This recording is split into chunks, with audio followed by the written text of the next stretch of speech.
मैं जो वेप को या इलेक्ट्रॉनिक सिगरेट को बहुत खतरनाक कहता हूँ और कई मर्तबा सिगरेट से ज़्यादा कैसे? अ, उसकी रीज़न है कि इसकी मिकदार बहुत ज़्यादा है। इसके इस्तेमाल की मिकदार जो है वो किसी भी सिगरेट के इस्तेमाल से बहुत आगे निकल जाती है। जब आप किसी को देखते हैं कोई कोई जो है वो तम्बाकू नोशी कर रहा है, सिगरेट पी रहा है, जी, तो वो लोग जो हैं वो एक सिगरेट पिएँगे, बॉडी में निकोटीन की जो मिकदार है वो उनकी रिक्वायर्ड रेंज पे पहुँच जाएगी, ठीक। फिर उनका एक गैप आ जाएगा और फिर दोबारा जब निकोटीन लेवल्स जो हैं वो बॉडी में डाउन होते हैं तो फिर वो विथड्रॉल की वजह से, क्रेविंग की वजह से दोबारा सिगरेट पिएँगे और वो स्पाइक निकोटीन का दोबारा से आ जाएगा। हुँ, जबकि आपने खुद अपने दाएँ-बाएँ ऑब्ज़र्व किया होगा कि वेप पीने वाले, इलेक्ट्रॉनिक सिगरेट का इस्तेमाल करने वाले, उनके मुँह को लगी रहती है सारा दिन। हुँ। वो इसका इस्तेमाल इंटरमिटेंटली नहीं करते। हाथ में ही अ, होती है अक्सर। हाथ में होती है और सब काम करते हुए वो चल रही होती है।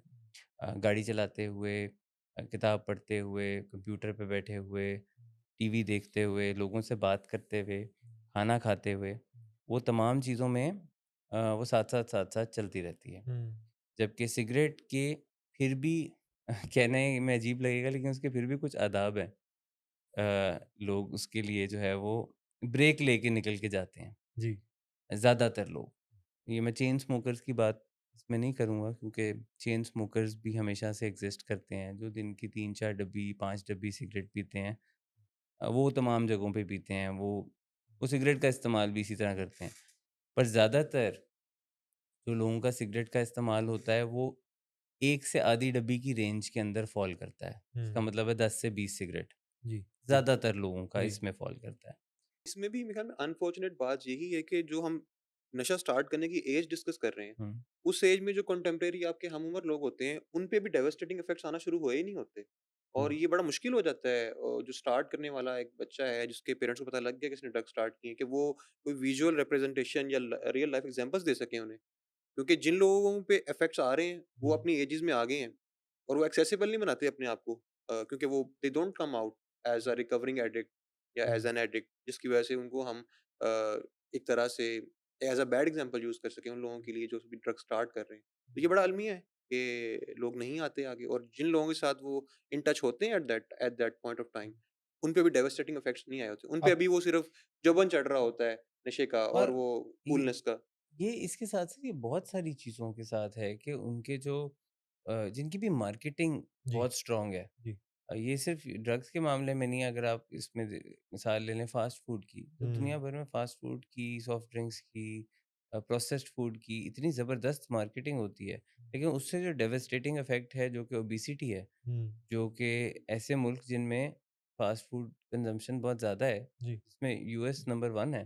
अ, तो वहाँ ओबेसिटी की परसेंटेज बहुत-बहुत ज़्यादा है, लेकिन लोग वो डॉट्स कनेक्ट नहीं करते। Same is the policy about a lot of other things in different countries. करना चाहें तो फिर आप कर लेते हैं। There will always be 2 sides of जी, द कॉइन। जी। दूसरी साइड से भी आपको लोग वो मिल जाएँगे आपको, जो आपसे कहेंगे कितना बुरा किया। अच्छा अच्छे अब भले एक माहौल था, लाहौर में कैफ़ेज़ होते थे, शीशा होता था, हुक्का होता था, लोग वो कहेंगे कि ऐवें ही ख़त्म कर दिया। तो आपको वो वाली साइड भी मिल जाएगी। दूसरी साइड भी मिल जाएगी, आप कहेंगे बहुत अच्छा किया। कई माँ-बाप आपको मिलते हैं, वो कहते हैं सुकून आ गया ज़िंदगी में। बच्चे वो जो लाखों रुपया उड़ा रहे थे उस मामले में, वो रुक गया, ख़त्म हो गया। तो बोथ काइंड ऑफ पीपल। अच्छा अब इसमें बात को वहीं पे लेके जाते हैं जहाँ से आगाज़ हुआ था डॉक्टर सलमान कि इसमें कोई काउंटिंग नहीं, वेप में, कोई आदाद-ओ-शुमार नहीं, कोई क्वांटिटी नहीं। ये कैसे पता चले कि कोई इंसान वेप या किसी ई-सिगरेट उसका एडिक्ट हो चुका है? बड़ा इसका तो मेरे ख़्याल में आसान सा जवाब है इस लिहाज़ से कि एडिक्शन किसी भी चीज़ की हम कब आइडेंटिफ़ाई करते हैं, जब एक इंसान का उस चीज़ को इस्तेमाल किए बगैर गुज़ारा नहीं है और जब उसको वो छोड़ने की कोशिश करे, कुछ ऐसे मनफ़ी असरात उसकी सेहत पर मुरतब होना शुरू हो जाएँ, जो उसको साइकोलॉजिकली और उसको फिज़ियोलॉजिकली बैक हुँ, करना शुरू करते हैं। हुँ। तो ये एक मैनिफेस्टेशन होती है एडिक्शन की, किसी भी चीज़। दाल नहीं है इसमें। एतदाल नहीं है इसमें, क्योंकि जब once you start doing it, वो आपके ड्रैग्स, वो पफ्स रुकते नहीं है फिर, बिकॉज़ यू अच्छा, कीप डूइंग इट। वो ना एक अपडेटेड वर्ज़न भी है, जिसमें कहा जाता है ना कि हर आने वाली चीज़ जो है वो कई मर्तबा पहले से ज़रा लीथल होती है, जी। कि वो एक केमिकली प्रोसेस्ड चीज़ है, बाकायदा रिसर्च करके वो उसको और ज़्यादा पोटेंट बनाया जाता है, उसको और एडिक्टिव बनाया जाता है। हुँ, उसमें ऐसे एलिमेंट्स का एडिशन किया जाता है हुँ, जिनसे कि लोगों को ये एडिक्शन भी ज़्यादा हो, मज़ा हुँ, भी ज़्यादा आए। हुँ, और निकोटीन की जो डिलीवरी है इनटू द बॉडी वो बहुत तेज़ हो। हुँ। ऐसी क्योंकि ये जो हम पहले बात कर रहे थे कि मुख्तलिफ निकोटीन डिलीवरी सिस्टम्स होते हैं बॉडी में, जी। तो उसमें जो है वो सबकी एक speed of delivery into the body is different, that varies.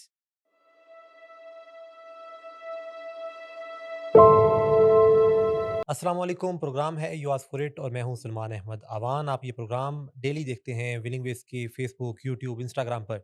और ये जो प्रोग्राम है ये आप कभी लाहौर स्टूडियो से देखते हैं, कभी कराची स्टूडियो से, या कभी आप इसको इस्लामाबाद स्टूडियो से देखते हैं। मंगल का रोज़ है, आप ये प्रोग्राम देख रहे हैं लाहौर स्टूडियो से।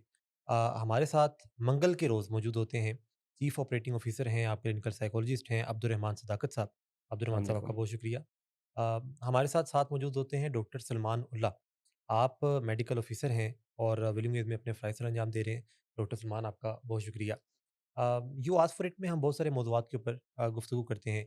इसमें बहुत सारे सोशल मौज़ूआत होते हैं, बहुत सारे एडिक्शन की बीमारी के रिलेटेड होते हैं, बहुत सारे मेंटल हेल्थ डिसऑर्डर्स के रिलेटेड होते हैं। आज जिस मसले पे हम बात करने लगे हैं, वो मसला बड़ा आम है और ज़ुबान ज़द-ए-आम है और तकरीबन जो हर घर है, वो इसके ऊपर कभी न कभी बात करता है। वो क्या मसला है कि सिगरेट, ई-सिगरेट, वेप, ये चीज़ क्या है? वालदैन को बेटा कभी ये कहता है कि ये जो चीज़ है जो मैं इस्तेमाल कर रहा हूँ इसको फ्लेवर कहते हैं। कभी कोई ये कहता है कि ये सिगरेट नहीं है, ये ई-सिगरेट है। तो एक ये जो चीज़ है कि अ, इसके ऊपर बात करते हैं कि ये ई-सिगरेट क्या होता है? अब्दुल साहब, पहले तो ये एस्टेब्लिश करते हैं कि ये जो ई-सिगरेट है, हुँ। कम हार्मफुल देन सिगरेट, ऐसा? ज़्यादातर ये मिसकंसेप्शन इसको जो है वो फैलाया जाता है। और नहीं तो ये लेकिन क अगर इसको फैक्चुअली जैसे आपने बात करनी है और आप फैक्चुअली कहें कि क्या वो एक एक सिगरेट जो है या सिगरेट जितने ही ड्रैग्स अगर कोई लेता है हुँ, इलेक्ट्रॉनिक सिगरेट के या वेप के, तो ज़्यादा डेंजरस क्या है? तो मैं कहूँगा कि हाँ, ठीक है, फिर देन सिगरेट ज़्यादा खतरनाक है। ठीक। Combustible form of any tobacco is hmm, always more dangerous. हुँ, जिस भी चीज़ को आग लगती है, जी। जैसे कि सिगरेट को, सिगार को, हुँ, या हुक्का पीते हैं जब लोग, तो वो उसके ऊपर कोयले रखे जाते हैं। तो जिस भी चीज़ को आग लगती है, combustible form of tobacco is always more dangerous hmm, because with fire the chemicals that it already has hmm, they multiply. सही, उनकी जी। तादाद बहुत हुँ, बढ़ जाती है और हुँ, उसका खतरा और ज़्यादा बढ़ जाता है। और उसमें फिर एडिक्शन के साथ-साथ जो दूसरे केमिकल्स प्रोड्यूस होते हैं जिससे कि कैंसरस मामलात भी इंसान की बॉडी में होते हैं, तो वो खतरनाक सबसे ज़्यादा हो गया। हुँ, मैं जो वेप को या इलेक्ट्रॉनिक सिगरेट को बहुत खतरनाक कहता हूँ, और कई मर्तबा सिगरेट से ज़्यादा, कैसे? अ, उसकी रीज़न है कि इसकी मिकदार बहुत ज़्यादा है। इसके इस्तेमाल की मिकदार जो है वो किसी भी सिगरेट के इस्तेमाल से बहुत आगे निकल जाती है। जब आप किसी को देखते हैं कोई कोई जो है वो तम्बाकू नोशी कर रहा है, सिगरेट पी रहा है, जी, तो वो लोग जो हैं वो एक सिगरेट पिएँगे, बॉडी में निकोटीन की जो मिकदार है वो उनकी रिक्वायर्ड रेंज पे पहुँच जाएगी, ठीक। फिर उनका एक गैप आ जाएगा और फिर दोबारा जब निकोटीन लेवल्स जो हैं वो बॉडी में डाउन होते हैं, तो फिर वो विथड्रॉल की वजह से, क्रेविंग की वजह से दोबारा सिगरेट पिएँगे और वो स्पाइक निकोटीन का दोबारा से आ जाएगा। हुँ, जबकि आपने खुद अपने दाएँ-बाएँ ऑब्ज़र्व किया होगा कि वेप पीने वाले, इलेक्ट्रॉनिक सिगरेट का इस्तेमाल करने वाले, उनके मुँह को लगी रहती है सारा दिन। हुँ, वो इसका इस्तेमाल इंटरमिटेंटली नहीं करते। हाथ में ही अ, होती है अक्सर। हाथ में होती है और सब काम करते हुए वो चल रही होती है। गाड़ी चलाते हुए, किताब पढ़ते हुए, कंप्यूटर पे बैठे हुए, टीवी देखते हुए, लोगों से बात करते हुए, खाना खाते हुए।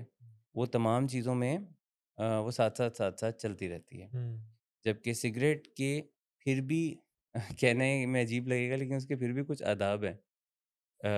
लोग उसके लिए जो है वो ब्रेक लेके निकल के जाते हैं, जी। ज़्यादातर लोग। ये मैं चेन स्मोकर्स की बात इसमें नहीं करूँगा क्योंकि चेन स्मोकर्स भी हमेशा से एग्ज़िस्ट करते हैं, जो दिन की 3-4 डब्बी, 5 डब्बी सिगरेट पीते हैं। वो तमाम जगहों पे पीते हैं, वो सिगरेट का इस्तेमाल भी इसी तरह करते हैं।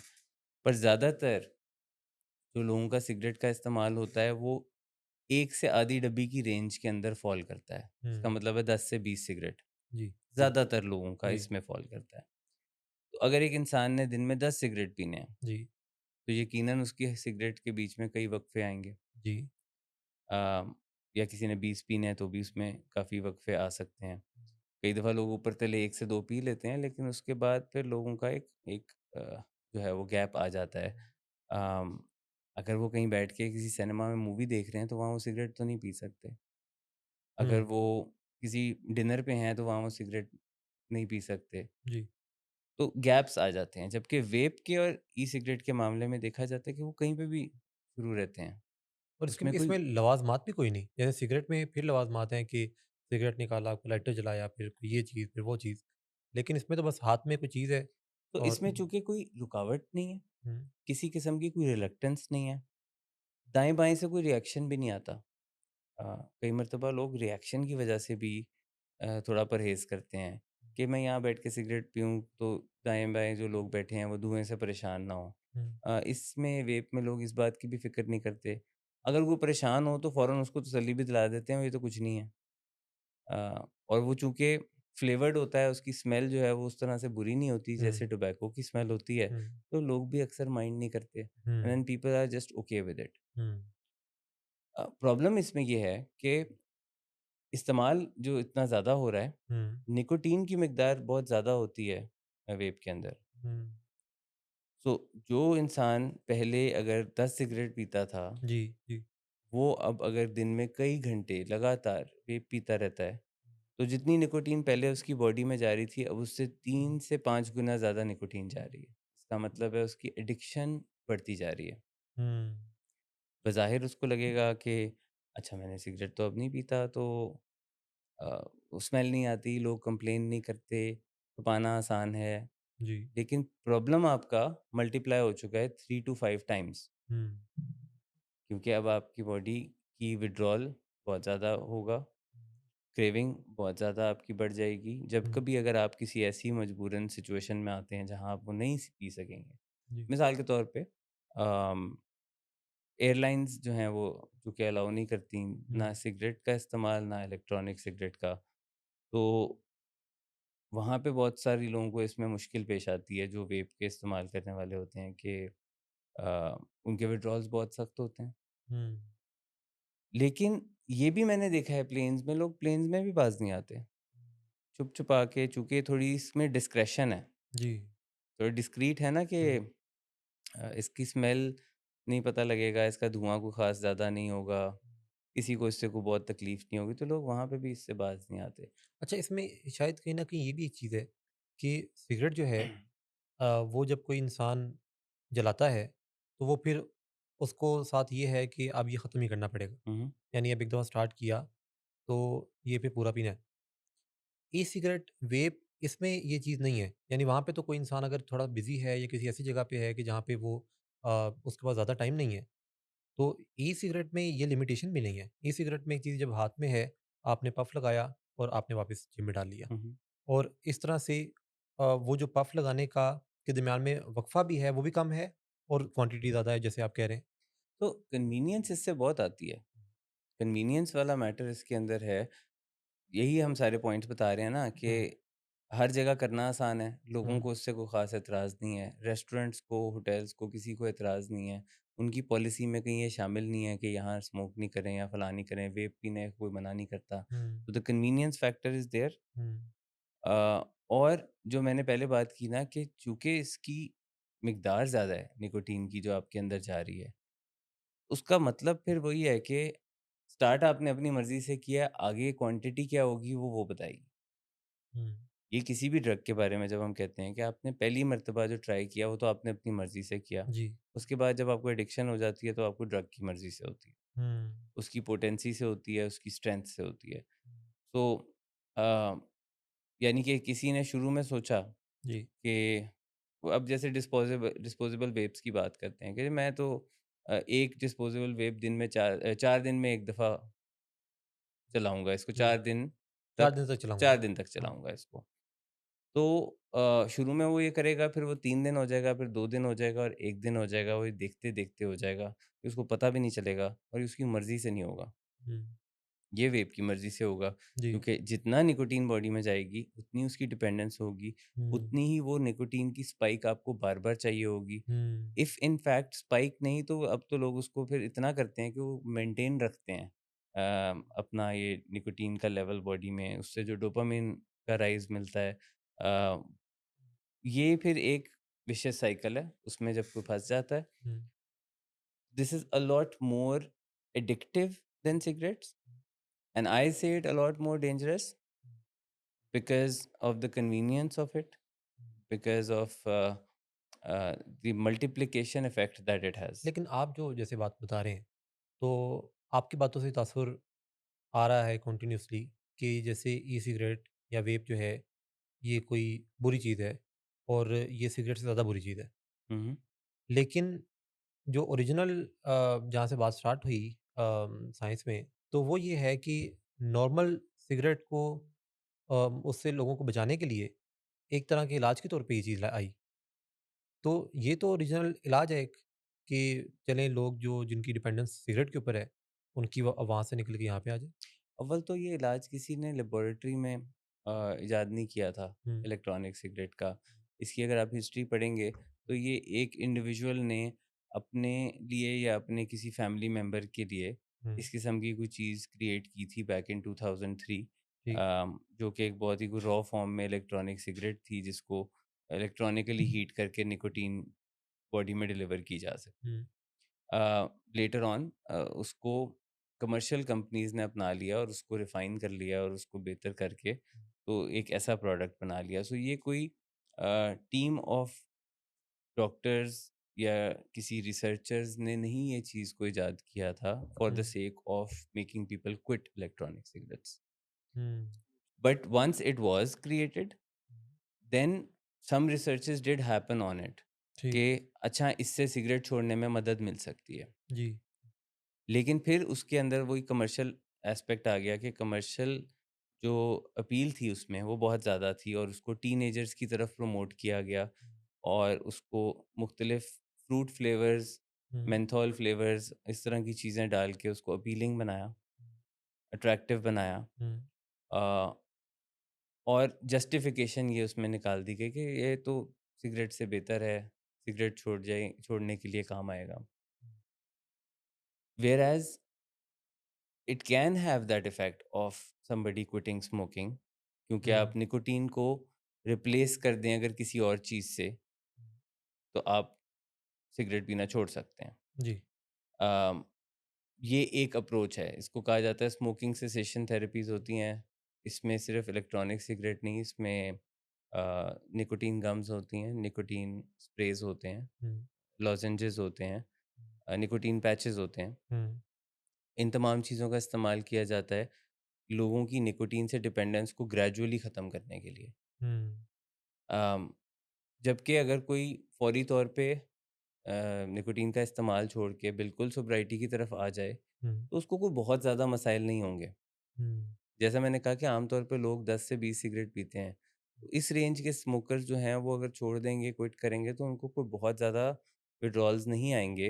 हुँ। That can be handled within 1 week और 2 वीक्स। हुँ। जो लोग 30, 40, 60 सिगरेट पीते हैं, उनके विथड्रॉल्स को कोई प्रोफ़ेशनली बहुत मैनेज करने की ज़रूरत पड़ सकती है, जो कि किया जा सकता है, जबकि बहुत पोटेंट ड्रग्स के विथड्रॉल्स मैनेज हो जाते हैं, तो सिगरेट का भी मुमकिन है। तो हम कभी लोगों को रिकमेंड नहीं करते हैं ज़्यादा कि वो निकोटीन रिप्लेसमेंट थेरेपीज़ की तरफ जाएँ, हम लोगों को ज़्यादातर प्रमोट करते हैं कि वो ऑल टुगेदर क्विट करने की अच्छा, तरफ अब जाएँ। ये अगर इन चीज़ों की बात की जाए, जो कि एक सोसाइटी में फ़ैशन सा देखा जाता है। हुँ, हुँ।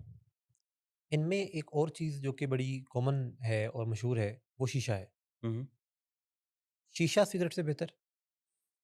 नहीं, मैंने आपको शुरू में मेंशन किया कि कोई भी कंबस्टिबल फॉर्म ऑफ टोबैको वो सबसे डेंजरस है। पहली बात तो ये हो गई हुँ, कि जिस भी तंबाकू को आग लगेगी और वो आग लग के उसके अंदर जो केमिकल रिएक्शंस होंगे, उसके साथ जो प्रोड्यूस होता है आपके बॉडी के अंदर जाता है, वो बहुत डेंजरस है। हुँ, शीशे का भी या हुक्के का वही प्रॉब्लम है जो जो सिगरेट में? जो वेप का है ठीक, कि उसकी क्वांटिटी कोई नहीं है। सही। जब लोग करने बैठते हैं, जी। तो वो एक उसके एक्चुअली डबल नुकसान ये है कि आम तौर पे ये हुँ, देखा जाता है कई मर्तबा ये इंडोर स्पेसेस में हो रहा होता है। हुँ, तो in a closed space people somewhat make a smoke box out of it. So passive smoking भी हो रही है और डेढ़ 2 घंटा जो है वो शीशा चल रहा है। हुँ, वो बार-बार आके उसको ठीक करके जा रहे हैं, नया बना के ला रहे हैं और जी। वो चलता जा रहा है। तो उसका जो कोई काउंट नहीं है ना हुँ, कि आपने उस 2 घंटे में कितने ड्रैग्स लिए, हुँ, कितने पफ लिए, हुँ, इसका कोई काउंट नहीं है। हुँ, ये वही वेप वाला प्रॉब्लम है। हुँ, अ, नुकसान के लेवल पे वो सिगरेट के बराबर है, क्योंकि मैंने बताया वो कंबस्टिबल है। जी। तो नुकसान के लेवल पे वो उसके बराबर है। क्वांटिटी आप जितनी मर्ज़ी कर लें, आप किसी ने आधा घंटा किया, किसी ने 4 घंटा किया, तो क्वांटिटी में फ़र्क आ तो गया ना। ये सोच कहाँ से आती है कि ये चीज़ें जैसे जब हमारे पास वालिदैन हमारी वीडियोज़ देखते हैं या वो हुँ, राब्ता करते हैं या उनसे जब बात होती है, तो उनमें ये बाकायदा सोच मौजूद होती है कि बच्चा सिगरेट नहीं करता, वेप करता है। बच्चा जो है वो ई-सिगरेट इस्तेमाल करता है या वो शीशा करता है, वो तो सारे ही करते हैं। ये जो इसके साथ हार्मलेस होने की जो सोच है, ये क्या ये फिर कैसे आई कि ये ऐसे आई कि ये वो जो बच्चे करते हैं, ये वो उनसे आई। क्योंकि वो जब करते हैं तो जस्टिफ़ाई भी करते हैं। हाँ, तो हाँ, उन्होंने उसको जस्टिफ़ाई किया। ठीक। पेरेंट्स की कुछ नाइवनेस है, हुँ, कुछ एक्स्ट्राऑर्डिनरी प्यार है, हुँ। जिसमें वो उनकी बात मान लेते हैं और उनको और लगता है कि मासूमियत भी है। मासूमियत भी हुँ, मैं बता नाइवनेस है हाँ। कि वो they tend to believe their loved one. उसमें वो कहते हैं अच्छा वो कह रहा है तो फिर ठीक कह रहा होगा। कई मर्तबा हमने ये भी देखा है कि पेरेंट्स जो हैं वो अपने बच्चों को नॉलेज वाइज़ खुद से बेहतर समझते हैं, हुँ, कभी-कभी, हुँ, ये देखने में आता है। कहते हैं ये बता रहा है तो ठीक ही होगा, हाँ। इस अगली एस्पेक्ट से, जनरेशन का है, अगली पढ़ा-लिखा है। जनरेशन का है। हाँ, unless parents are educated themselves and very up to date with the current world, तो वो फिर उसको खुद चेक करते हैं। लेकिन मैं ज़्यादातर की बात कर रहा हूँ कि वो देखते हैं अपने बच्चों को एक नई जनरेशन के बच्चे के तौर पे और फिर वो उसमें उनकी बातों को कई बातों को स्मार्टनेस के लेवल पे मनोवन मान लेते हैं। जैसे तमाम जो वालिदैन हैं, हुँ, उनको ये लगता है कि असल में बाकी बच्चे जो हैं वो ख़राब हैं, बिगड़े हुए हैं। हमारा बच्चा जो है वो सबसे ज़्यादा शरीफ है हुँ, और तमाम वालिदैन अपने बच्चों को ये कहते हैं कि तुमने बाकी अपने दोस्तों से बच के रहना है, हुँ, हुँ। तुम शरीफ हो। और वो बच्चा बता रहा होता है कि जी दोनों फिर मेरा पता कोई नहीं। अपना बच्चा है ना, तो अपना बच्चा तो अच्छा ही लगेगा। ये इसमें इसमें क्या मुश्किल है समझने में? लोगों को अक्सर कहता हूँ,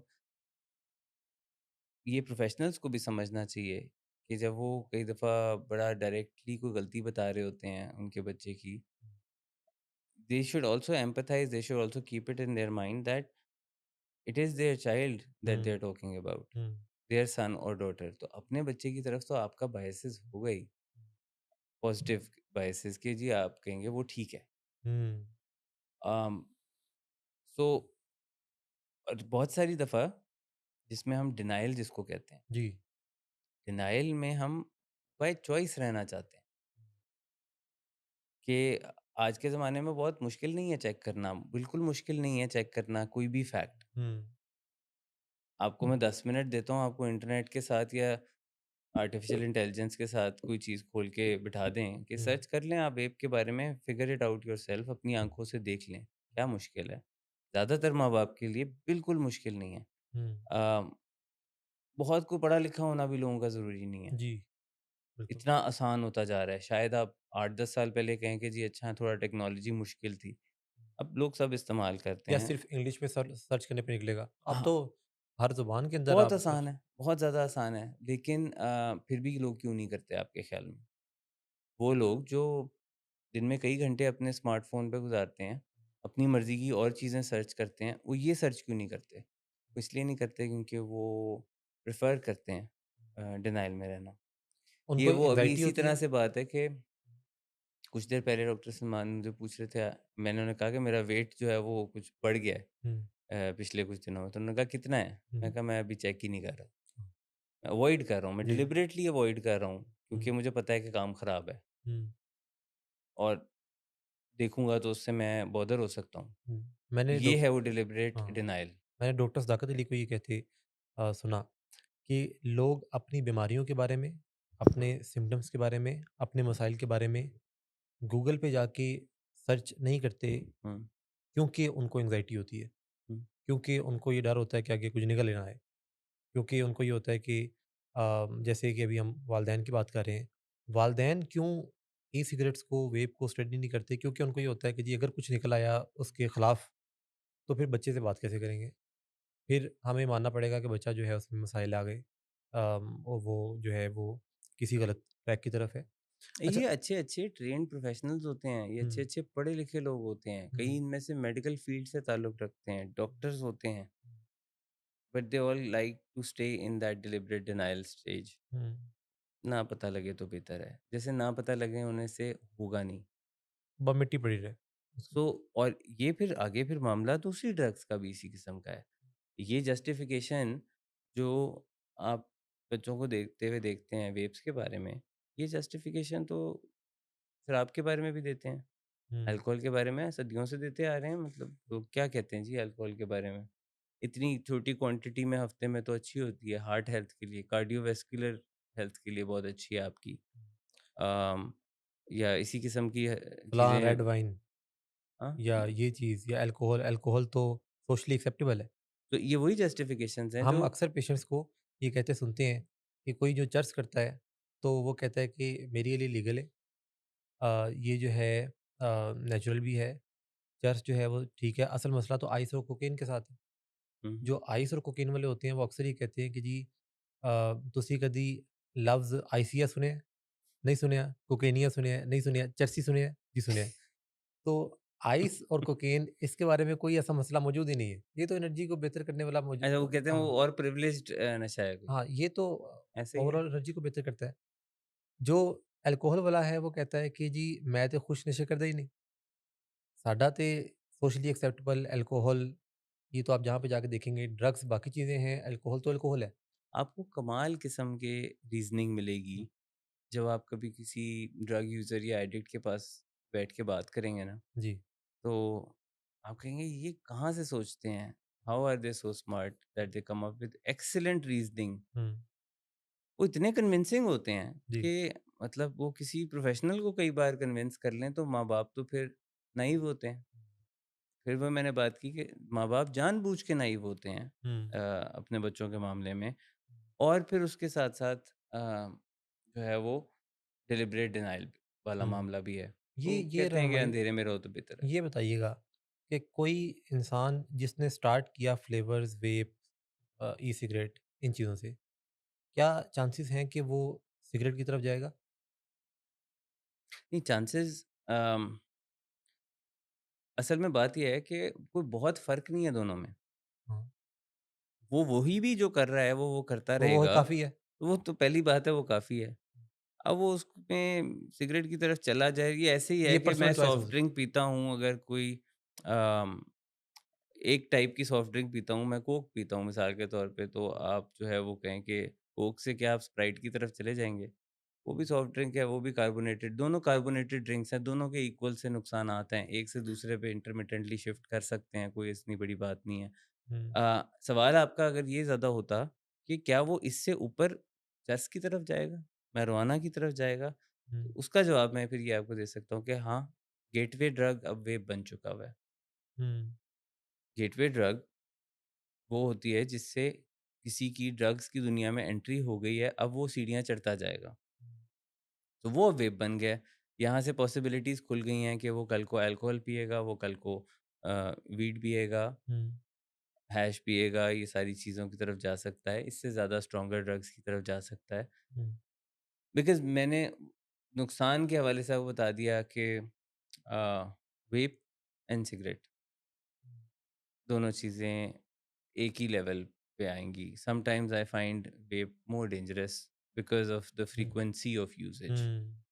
उसका इस्तेमाल बहुत ज़्यादा है, तो हम उसमें फ़र्क आ जाता है। आपकी इजाज़त से अगर ब्रेक की तरफ चलें, जी, जी। लेकिन ये सवाल छोड़ते हुए डॉक्टर सलमान उल्लाह के लिए कि डॉक्टर सलमान सारी बातें हो रही हैं कि लोग वेप करते हैं, ई सिगरेट है, ये शीशा है, नॉर्मल सिगरेट है, बाकी नशे हैं। कोई इंसान नशे की तरफ राग़िब क्यों होता है? उसको क्यों ज़रूरत महसूस होती है कि कोई ऐसी चीज़ बाहर से आए जो कि उसको बेहतर महसूस कराए? नशे की तरफ राग़िब क्यों होते हैं? इस्तेमाल क्यों शुरू करते हैं? बहुत शुक्रिया सलमान साहब। तो ये जो इस बात का जवाब है, उसको 2 डिफरेंट फ़ेसेट्स पे या 2 डिफरेंट लाइन्स पे मैं टैकल करने की कोशिश करूँगा। तो एक साइकोलॉजिकल एस्पेक्ट है, जो जुड़ा हुआ है एडिक्शन के साथ। सेकेंडली आपका मेडिकल एस्पेक्ट है। अ, बेसिकली होता ये है कि हम देखते हैं कि एडिक्शन में जो लोग मुब्तला होते हैं, इन अगर इनकी हिस्ट्री को टटोला जाए तो मोस्टली लोग ऐसे होते हैं जो ड्रग्स का इस्तेमाल टीन एज में शुरू करते हैं। हुँ, तो ड्रग्स यूज़ करना, इसकी साइकोलॉजी, इसकी फिजियोलॉजी में जो एज फैक्टर है, वो बहुत इंपॉर्टेंट है। अब हमें देखना होगा कि क्या ऐसी चेंजेस होती हैं इंसान की बॉडी में फिजियोलॉजिकली और साइकोलॉजिकली टीन एज में, जिसकी वजह से लोग एडिक्शन की तरफ राग़िब होते हैं, बच्चे, टीनेजर्स।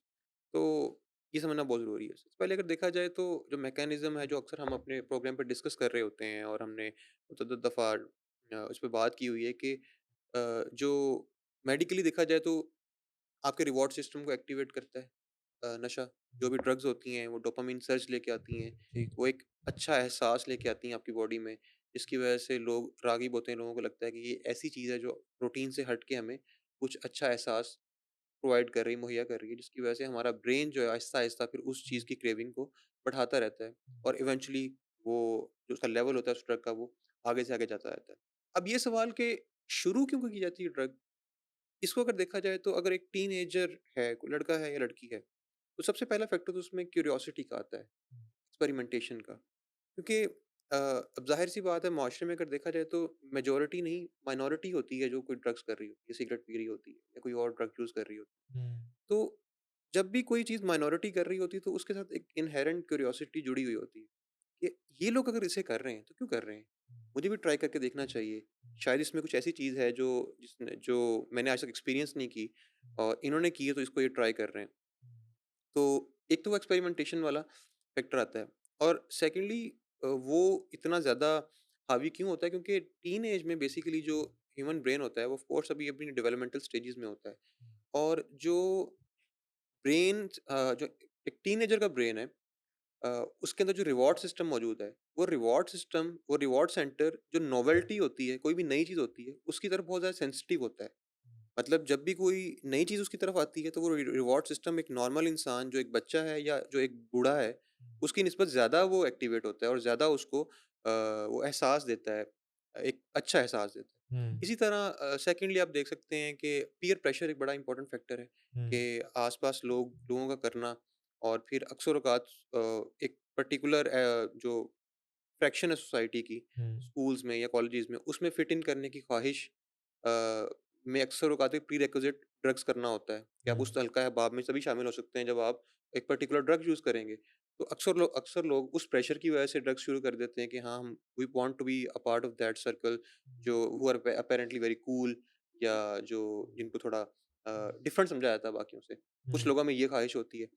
इसी त इसमें एक चीज़ जो मैं कई दफ़ा लोगों को कहता हूँ कि अनफॉर्चुनेटली ड्रग्स का जी, वर्ड ऑफ माउथ बड़ा अच्छा है। हुँ, ये सुनने में फिर से अजीब लगेगी बात कि एक ऐसी चीज़ का जिसके मनफ़ी असरात होते हैं, जिसके बड़े डेवास्टेटिंग इफ़ेक्ट्स हैं। जी, लेकिन इसका वर्ड ऑफ माउथ बहुत अच्छा है। जो लोग खुद ये काम करते हैं, वो अपने साथ किसी को मिलाना चाहते हैं, मिलाने के लिए दे प्रॉपर्ली सेल इट। उनकी मार्केटिंग अच्छी है। सेल्स बड़ी अच्छी हाँ, होती है, उनकी हुँ, सेल्स पिच बहुत ज़बरदस्त होती है कि इससे तो ये हो जाएगा, ट्राई इससे तो वो कर हो तू ज़रा जाएगा, देख। इससे सारे मसले हल हो जाएँगे, आपकी सारी टेंशन दूर हो जाएगी। ये नहीं करके किया तो तो देख। क्या किया? हाँ, करके तो देख। So sometimes they will sell it, sometimes they will push it to you. कभी वो आपको जो है वो ना करने पे वो शेम भी फ़ील कराएँगे कि ये भी नहीं कर सकते। तो इनकी जो है ना वो वर्ड ऑफ माउथ बड़ी स्ट्रॉन्ग है। हुँ, अम, लेकिन फिर सवाल ये पैदा होता है कि अगर इसके इफ़ेक्ट्स इतने डेवास्टेटिंग हैं, तो इसके डेवास्टेटिंग जो इफ़ेक्ट्स हैं, उनका वर्ड ऑफ माउथ क्यों नहीं? तो हुँ, आप अक्सर लोगों को देखे होंगे कि वो फ्लॉन्ट बहुत करते हैं अपने नशे के इस्तेमाल को, हुँ, लेकिन कभी कोई अपने नशे के इलाज को फ्लॉन्ट नहीं करते हुए नज़र आता। हुँ, ये बड़ी एक रेयर अकरेंस है दुनिया में कि जहाँ पे सोबर लोग अ, इस काम में लग जाते हैं कि अब हम सारी ज़िंदगी लोगों को एजुकेट करें, मोटिवेट करें कि नशा छोड़ें। ये बड़ी रेयर अकरेंस है। For the most part a patient themselves and their family as well. They like to keep the treatment a secret. Hmm, They often don't keep the drug usage a secret. लेकिन वो उसके इतने बुरे हालात हो गए थे कि उसे इलाज कराने की ज़रूरत पड़ गई। इस फैक्टर को छुपा के रखते हैं जी,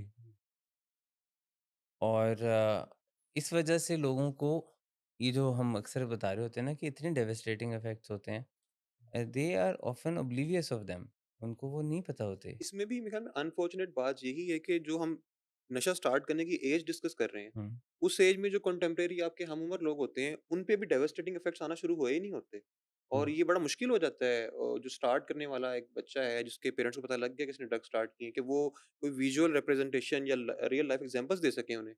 क्योंकि जिन लोगों पे इफेक्ट्स आ रहे हैं, वो हुँ, अपनी एजेस में आ गए हैं और वो एक्सेसिबल नहीं बनाते अपने आप को, क्योंकि वो they don't come out as a recovering addict या हुँ, एज एन एडिक्ट, जिसकी वजह से उनको हम अ, एक तरह से as a bad example use कर सकें उन लोगों के लिए जो भी ड्रग स्टार्ट कर रहे हैं। तो ये बड़ा अलमिया है कि लोग नहीं आते आगे, और जिन लोगों के साथ वो इन टच होते हैं at that point of time, उन पे भी डेवास्टेटिंग इफेक्ट्स नहीं आए होते, उन पे अब अभी वो सिर्फ जुबान चढ़ रहा होता है नशे का और और वो ये कूलनेस का। ये इसके साथ-साथ ये बहुत सारी चीज़ों के साथ है कि उनके जो जिनकी भी मार्केटिंग जी, बहुत स्ट्रॉन्ग है। जी, ये सिर्फ़ ड्रग्स के मामले में नहीं है, अगर आप इसमें मिसाल ले लें फ़ास्ट फ़ूड की, तो हुँ, दुनिया भर में फ़ास्ट फ़ूड की, सॉफ्ट ड्रिंक्स की, प्रोसेस्ड फ़ूड की इतनी ज़बरदस्त मार्केटिंग होती है।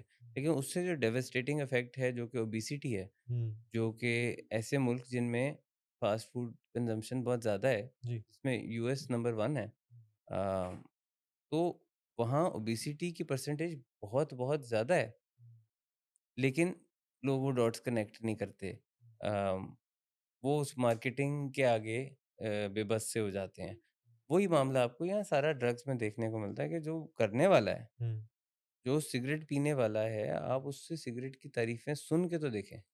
और अब तो ये जो आगाज़ हुआ, तो हम अक्सर लोगों को देखते हैं कि उन्होंने स्टार्ट किया 9 साल, 10 साल, 11 साल। तो इसमें तो जब इंसान 9 साल, 10 साल का है, तो जैसे डॉक्टर सलमान कह रहे हैं कि इस टाइम पे तो किसी ने 10 साल की एज का 2 दोस्त हैं और एक ने दूसरे को देखा, तो अब दूसरे को एडिक्शन के लेवल के ऊपर तो नहीं देखा या उस ऐसे लेवल के ऊपर तो नहीं देखा जहाँ पे उसको वो सिगरेट के, वेप के या उससे आगे किसी दूसरे ड्रग के नुकसानात आ रहे हों। असल में वो बात ठीक है क्योंकि आपकी बॉडी बहुत रिज़िलिएंट होती है at a younger age hmm, and it fights almost every other problem that comes on its way. अ, जिसमें हमने ड्रग्स की बात की और अभी मैंने फ़ास्ट फूड से वाले से बात की। बड़ा-बड़ा जंक फूड खा के लोग टीन एज में और अर्ली 20s में वेट गेन नहीं करते, दूसरे मसाइल उनको समझ में नहीं आते हैं। तब तक हो नहीं रहे होते, बॉडी हुँ, उसको बड़ा ज़्यादा रेज़िलियंस से फाइट करती है। इन लोगों को समझ आना शुरू होता है जब अबव 25, अबव 30 आपको उसके मनफ़ी असरात नज़र आना शुरू होते हैं। हुँ, अ, वो अगर कोई जो है वो स्मोकर है तो उसको मनफ़ी असरात में नज़र आएगा कि अब उससे ज़्यादा चला-फिरा नहीं जाता, उससे सीढ़ियाँ नहीं चढ़ी जाती, उससे भागा नहीं जाता, उससे उसकी मर्ज़ी की कुछ स्पोर्ट्स जो वो खेलता था ओकेजनली वो नहीं खेली जाती। लेज़ीनेस, लेथार्जी ये सारा कुछ उसको हो रहा है, वो अब हो रहा है क्योंकि पहले अर्ली 20s में, टीनेज में उसके लंग्स जो हैं वो बड़ा फ़ाइट कर लेते थे इसको और रिकवर जल्दी कर लेते थे उसके मनफ़ी असरात से। Same goes for food as well कि अर्ली 20s में लोग बहुत कुछ खा जाते हैं, पूरा-पूरा पिज़्ज़ा खा जाते हैं, बर्गर्स के बर्गर खा जाते हैं, वो कहते हैं मुझे लगता नहीं है। फिर वो अचानक से लगना शुरू हो जाता है। अचानक से उनकी ओबेसिटी के मामलात भी शुरू हो फिर जाते हैं। लगता है तो देखा नहीं जाता। फिर उनके जो हैं वो कार्डियोवैस्कुलर इश्यूज़ भी शुरू हो जाते हैं। ये लोगों के जब बाद में होते हैं।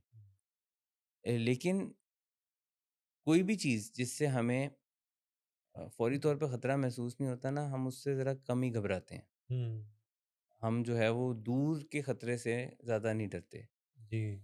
अगर मैं आपको कहूँ ना ये मसला आपको कल आएगा तो शायद आप उससे डर जाएँ, लेकिन मैं कहूँ अगर आपको ये 10 दिन बाद, 1 महीने बाद होगा, तो कहेंगे फिर देखी जाएगी। क्या ऐसा ही है कि सिगरेट की डब्बी के ऊपर वो जो तस्वीरें बनी होती हैं, वो चूँकि कोई लेटर स्टेजेस की होती हैं कि अच्छा ये सिगरेट पिएँगे तो कोई फाइनल स्टेज पे वहाँ पे है। तो अगर सिर्फ़ सिगरेट पीने वाले को ये बताया जाए कि जी आज ये होगा, तो शायद फिर लोग कम पिएँ। अम, वो भी बता दें तो ज़्यादातर लोग उसको पढ़ते नहीं हैं इस किस्म की वार्निंग्स को, तो इसलिए वो उसका कोई असर नहीं लेते। लेकिन दुनिया में इस किस्म की रेगुलेशंस और पॉलिसीज़ को लाया इस वजह से गया है कि अगर 100 में से 2 भी पढ़ लें या काम पूरा। 1 भी पढ़ ले, तो स तो चलें हम वो प्रोबेबिलिटी उससे अचीव कर लेते हैं।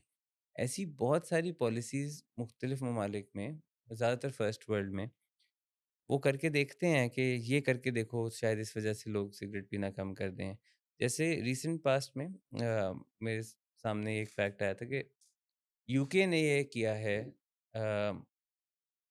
मुझे नहीं मालूम एग्ज़ैक्टली कि ये पॉलिसी ऑलरेडी उन्होंने इम्प्लीमेंट कर दी है, लेकिन शायद वो डिबेट कर रहे थे और करने वाले थे कि आने वाले वक़्त में किसी को सिगरेट सेल नहीं की जाएगी, लेकिन उसको उन्होंने ग्रेजुअली रिड्यूस करने का एक तरीका निकाला कि 2000 अ, 23 या 24 ये जो पिछला साल चल रहा था, इस वक़्त जो लोग हैं ना 18 साल के, हुँ। 18 साल से ऊपर, इनको तो मिल जाएगी। नए लोगों को नहीं मिलेगी। लेकिन जो बाद में इस ऐज को रीच करते जाएँगे, उनको नहीं सेल की जाएगी। अच्छा। तो ये मैंने नई पॉलिसी उनकी देखी मिसाल के तौर पे कि अगर कोई अभी 16 साल का है, उसको कभी नहीं मिलेगी वहाँ पे सिगरेट इन फ्यूचर। चाहे वो हुँ। 18 का हो जाए, 20 का हो जाए, 22 का हो जाए, 25 का हो जाए। लेकिन अभी जो ऑलरेडी 18 से ऊपर है, उसको अभी वो ग्रेजुअली ख़त्म करने की तरफ उन्होंने ये पॉलिसी की अच्छा है। यानी अभी जो हम जो किसी 18 के भी नहीं है, वो 18 के हो भी गए तो नहीं। हो भी गए तो उनको नहीं।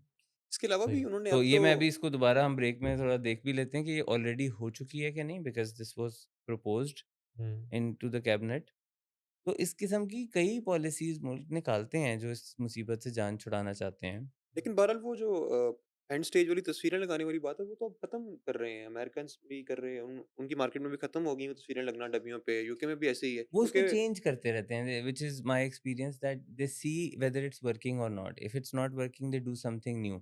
जैसे कि आज से कुछ साल पहले यूके में और यूरोप में उन्होंने ऐसा किया कि ब्रांडिंग को दबाने के लिए कि मुख्तलिफ सिगरेट के ब्रांड्स होते हैं, लोगों की उनसे लॉयल्टी होती है।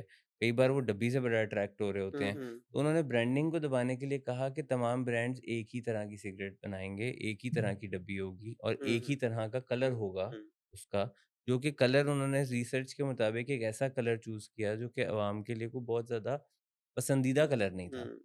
तो उन्होंने कहा कि ये है, यही डब्बी का साइज़ होगा, स्टैंडर्डाइज़्ड होगा, सारे ब्रांड्स अक्रॉस द बोर्ड यही करेंगे। तो किसके हाथ में कौन-सा ब्रांड है, नो वन कैन टेल। तो वो उन्होंने ब्रांडिंग को दबाने के लिए ये किया। I don't know if they are still following it but at the time लें जी, आ इस गया म दैट वाज़ कि द केस। जनवरी 1, 2009 जी। इस तारीख से आगे जितने बच्चे पैदा हुए उनको कभी सिगरेट नहीं मिलेगा।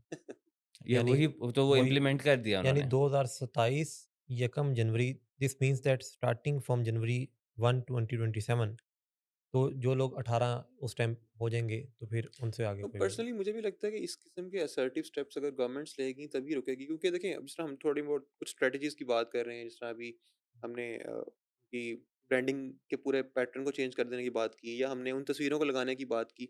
अब मसला ये है कि वो जो बात हम कर रहे थे वर्ड ऑफ माउथ की, वो इतनी खतरनाक चीज़ है कि अगर आप वो लगा भी देंगे ना, तो अगर आपको डब्बी पे नजर आ रहा है कि एक अल्सर बना हुआ है एंड स्टेज, या एक कैंसर की पिक्चर लगा दी आपने, तो जो नेगेटिव काउंसलिंग करने वाले हैं वो बहुत हैं। वो हुँ, जब टीनेजर जो उसका दोस्त कर रहा है, वो कहेगा कि यार ये तो कोई नहीं, ये तो उन लोगों की होती है जो 50-50 साल सिगरेटें पीते हैं। तूने तो मेरे साथ एक पीनी है अभी, या तूने हमने तो दिन में 5-6 सिगरेट पिया करने हैं। तुम पियो, तुम्हें कोई मसला नहीं है इससे। तो वो वर्ड ऑफ माउथ जो है इस हवाले से ही बड़ा खतरनाक है कि वो नेगेटिव काउंसलिंग आपको from the very beginning start हो जाती है। और सारे लोग स्टार्ट तो इसी सोच से करते हैं कि मैंने तो छोड़ देना है, मैंने तो छोड़ देना है। मैं अच्छा एग्ज़ैक्टली। तो इस पॉलिसी में भी एक डिवाइड है कि मार्केटिंग के हवाले से जी, ये कहा जाता है कि लोगों को मनफ़ी असरात दिखा के ना डराएँ, वो चीज़ के ना इस्तेमाल करने से जो ये पॉज़िटिव पॉज़िटिव है, हाँ। असरात होंगे वो दिखाएँ। मसलन कि किसी को किसी डेंटल क्लिनिक आप जाते हैं तो उसके बाहर गंदे-गंदे दाँतों की तस्वीर लगी होगी तो आप उसकी वजह से अट्रैक्ट होंगे या हाँ, कि साफ-सुथरे दाँतों की साफ तस्वीर। जी। तो that is also a policy divide कि वो कहते हैं ये लोगों को ज़्यादा इम्प्रेस कर सकता है कि अगर मैं सिगरेट नहीं पीता तो मेरे लंग्स कैसे लगेंगे? हुँ, रादर देन कि सिगरेट पीने वाला जो है उसके लंग्स के कितने बुरे हालात हैं। हुँ, तो that is a policy divide, not our job primarily. So मैं हम सिर्फ उसको स्टडी करते हैं कि दुनिया में इन चीज़ों को चेंज करते रहते हैं वो, देखते हैं कब क्या ज़्यादा असर ले रहा है। अवेयरनेस फैलाने के लिए ये तो एक one of the many steps है कि सिगरेट की डब्बी के ऊपर वार्निंग्स दी होती हैं। असल में स्टेप्स बहुत ज़्यादा होते हैं, उनकी प्राइसिंग जो दुनिया भर में है, कीमतें इतनी ज़्यादा कर दी गई हैं, उसके ऊपर टैक्स इतना बढ़ा दिया गया है, लोगों को डिमोटिवेट करने के लिए हुँ, कि वो इसका इस्तेमाल ना करें। इसी तरह पब्लिक प्लेसेस पे इस्तेमाल बैन कर देना, अब आपके किसी रेस्टोरेंट्स में, हॉस्पिटल्स में, एजुकेशनल प्लेसेस में, हुँ, इनको बैन कर देना भी उनकी उस जो एक्सेसिबिलिटी है, हुँ। उस स्मोक उसको कम कर रहा है कि आपको घर से बाहर निकल के जाना पड़ रहा है स्मोक करने के लिए सड़क पे। तो फिर लोग कहते हैं कि यार बस ठीक है, इतनी हैसल क्यों करें हम इस काम के लिए? Will hmm, just cut it down. हुँ। लेकिन ये देखें कितना प्रोएक्टिव एक अप्रोच है कि जिसमें 2009 से जो लोग पैदा हुए, जनवरी 1 2009 से आगे जितने लोग उससे पैदा आगे हुए। जितने लोग भी पैदा हुए, उनको चाहे वो 18 के हो जाएँ, चाहे वो किसी भी उम्र के हो जी। जाएँ, उनको कभी मिलेगी नहीं सिगरेट। ये अप्रोच प्रोएक्टिव इसलिए मैं कहूँगा कि उन्होंने फ़ौरन से बैन करके कोई हलचल नहीं मचा दी। हुँ, एक ग्रेजुअल स्टेप है, जी, उस ऐज के लोगों की तरफ गए, जहाँ अभी बच्चे जो हैं वो और जब उन्होंने पॉलिसी बनाई तो 14 या 15 साल की उम्र होगी उनकी, जी, उस तरफ जाएँ ही ना टू बिगिन विद। जी। तो इस किस्म की हुँ। अप्रोच रखनी चाहिए कि बिल्कुल ही हाथ तो नहीं उठा देने चाहिए गवर्नमेंट को, कि अभी ये चीज़ है तो हम उसका क्या कर सकते हैं। जी। You have to keep modifying your approach, you have to keep changing how to push people away from such और थिंग्स। ये इंसान लोग इतने इसके हक में चीज़ें देखते हैं। एक रिसर्च ये बताती है कि कोई इंसान जब तक वो टीन एज में एंटर होता है, तो वो कोई 400 गुना ज़्यादा नशों के हक में बातें, चीज़ें सुन लेता है। वो गाने सुनता है तो उसमें शराब का ज़िक्र आता है, सिगरेट का ज़िक्र आता है, मुख्तलिफ़ नशों का ज़िक्र आता है। वो फ़िल्में देखता है वहाँ पे, वो स्कूल जा रहा है तो खोखे वो देख रहा है, लोगों को पीते देख रहा है। तो अब इससे कैसे अब्दुर्रहमान साहब काउंटर किया जाए कि वो क्या फिर 400 गुना अगर वो नशों के हक में बातें सुन रहा है तो कुछ 600 गुना, 800 गुना उसके खिलाफ बातें बताई जाएँ? ये ऐसे ही है कि जब हम एज़ साइकोलॉजिस्ट किसी हुँ, की काउंसलिंग करते हैं ना, तो उसकी उसी वक़्त कोई ना कोई एंटी काउंसलिंग भी कर रहा होता है। हुँ, तो जितना कोई थेरेपिस्ट जो है वो मेहनत कर रहा होता है एक पॉजिटिव डायरेक्शन में, उसका कोई करीबी उसकी एंटी काउंसलिंग कर रहा होता है। हुँ, कई मर्तबा दोस्त होते हैं, कई मर्तबा फैमिली में भी होता है।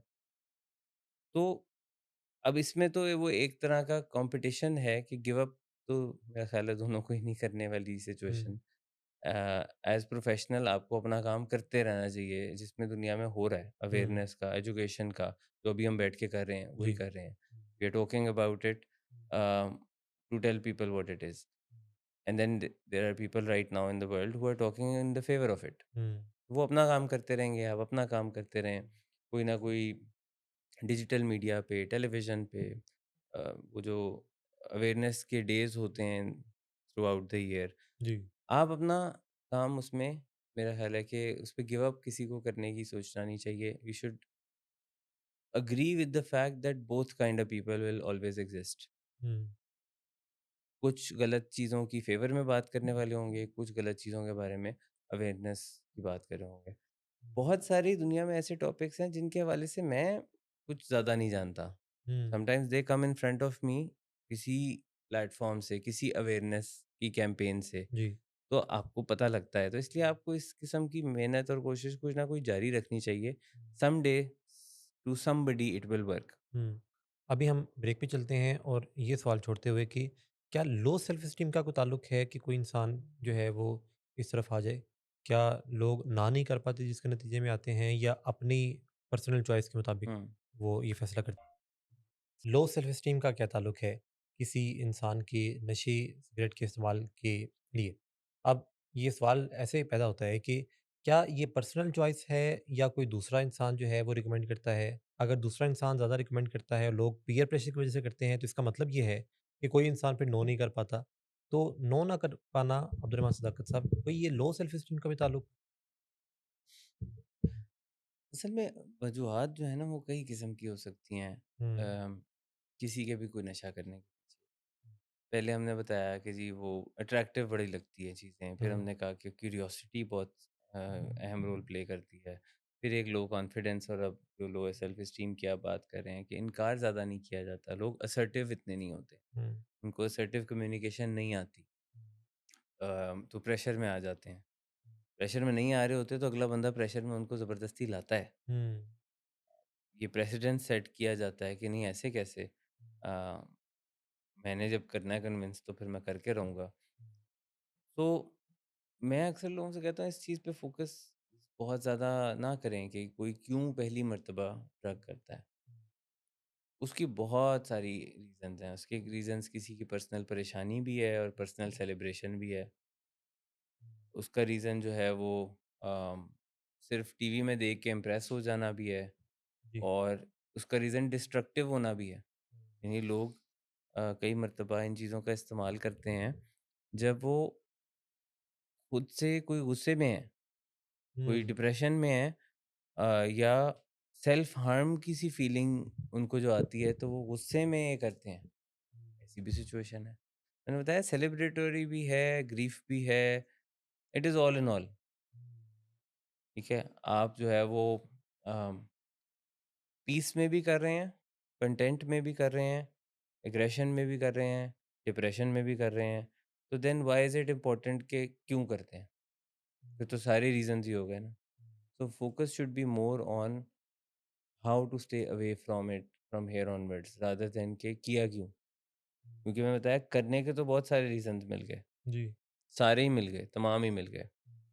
आपने लोगों को अम, चाहे मूवीज़ में भी आपने उनको पार्टी करते हुए भी देखा है, जी, डिप्रेशन में भी ड्रग्स का इस्तेमाल करते देखा है, पीयर प्रेशर में भी करते देखा है, तमाम चीज़ें उसमें एग्ज़िस्ट करती हैं। जी, सो दैट्स द आइडिया कि आप इस पे फ़ोकस करें, आइंदा इससे दूर कैसे रहा जाना है, हुँ, इसको छोड़ने के लिए क्या चीज़ें ज़रूरी हैं, खुद को एजुकेट करें ज़्यादा से ज़्यादा, अ, अपनी कन्वर्सेशन में कॉन्फिडेंस लाएँ, असर्टिव कम्युनिकेशन सीखें, किस तरह लोगों को इनकार करना है, किस तरह किसी से जब ज़रूरत है मदद माँगने की तो माँग लेनी है, उसमें शर्म कोई बहुत ज़्यादा नहीं महसूस करनी, शेम नहीं करनी।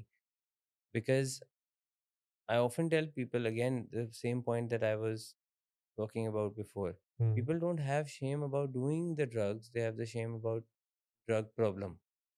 हुँ, गेटिंग ट्रीटमेंट उसकी Getting वजह से। treatment या एडिक्शन। जी, लोगों को उससे पहले नशा करने में प्रॉब्लम नहीं है। तो वहाँ से प्रॉब्लम होनी चाहिए, कोई भी चीज़ को स्टार्ट ही करने में।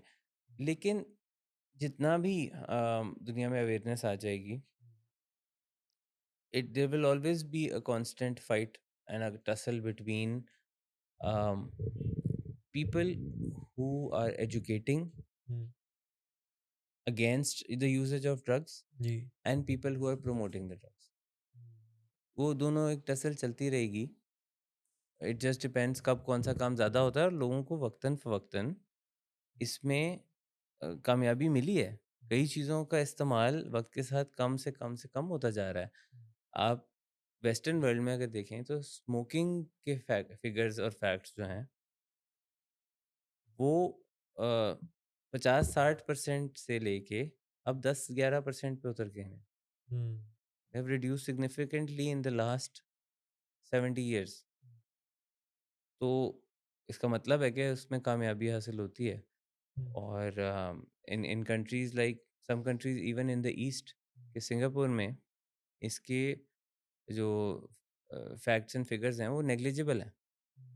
सिंगापुर में सिगरेट का इस्तेमाल जो है वो बहुत ही छोटी परसेंटेज है। अब यहाँ पे अब्दुल रहमान सदाकत साहब ये चीज़ जैसे आती है, अभी डॉक्टर सलमानुल्लाह कह रहे थे कि यूजुअली सोसाइटी में माइनॉरिटीज़ होती हैं जो कि किसी नशे की तरफ होती हैं।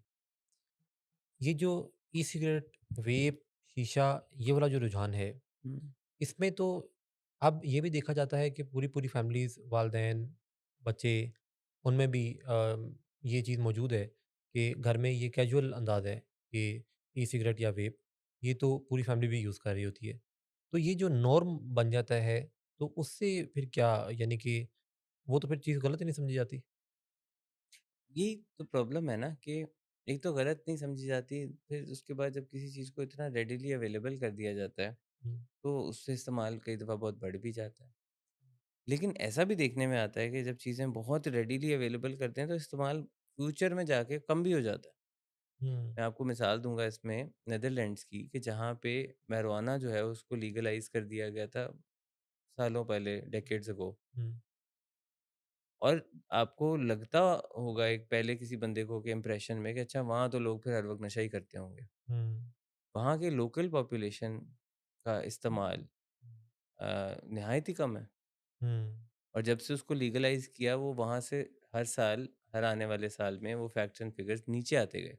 हुँ, सो उसकी अबंडेंस जो है और उसकी कन्वीनियंस जो है उसने उसका इस्तेमाल वहाँ पे उसको कम कर दिया। हुँ, तो कई मर्तबा एकदम से एक सर्ज ज़रूर आता है with convenience and availability hmm, but फिर वो उसका डिक्लाइन भी आता है। यहाँ पाकिस्तान में भी बात करें तो इवन पंजाब में, लाहौर में देयर वाज़ अ टाइम जब शीशे का इस्तेमाल बहुत रैम्पेंट था।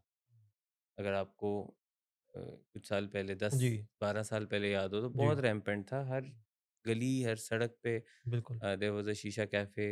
बिल्कुल। वो और कुछ खाना-वाना नहीं देते थे। एक लहर सी चली थी। वो खाना-पीना नहीं होता था, हुँ, वहाँ पे सॉफ्ट ड्रिंक्स होती थी, शीशा होता था, उस चक्कर में वो उन्होंने दुकान खोल ली थी बस। हुँ, कोई भी जो है वो घर रेंट पे लो, इस लेवल तक का था। हुँ, तो there were posh restaurants as well, but there were uh, houses के वो रेंटल कोई स्पेस ली, वहाँ पे 8-10 शीशे रखे, सॉफ्ट ड्रिंक्स रखी और चला दिया।